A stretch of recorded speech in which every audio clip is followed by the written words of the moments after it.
be the latest release version built for Windows machine.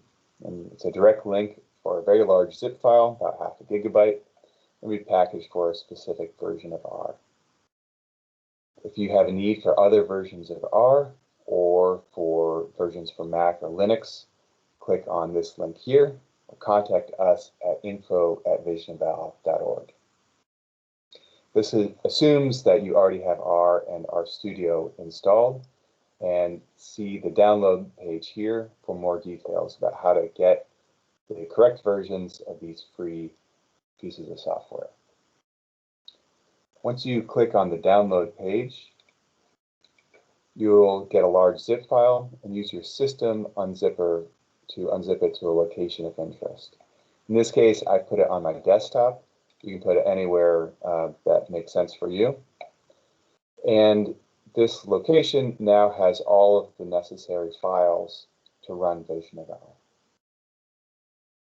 To get started, double-click VisionEval.rproj. This will open up RStudio, and we'll already have the working directory set to that same location that you've unzipped your VisionEval. You'll see a message, welcome to VisionEval here. If you see any other message, refer to the Getting Started documentation or contact us at info@visioneval.org for help. Now we can run a test model. In this case, we will run a regional strategic planning model, the RSPM. So let's do RSPM, open model, These steps are also documented in the Getting Started document as well. We'll make a copy of that.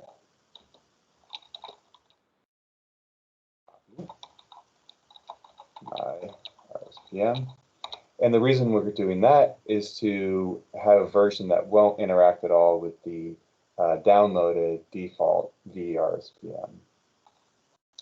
We can run this using my RSPM, run, open, close parentheses.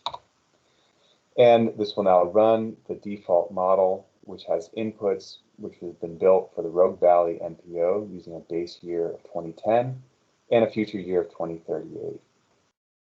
Other videos will explain how to localize the inputs for your area of interest, how to design scenarios, as well as how to extract the values from the finished model runs.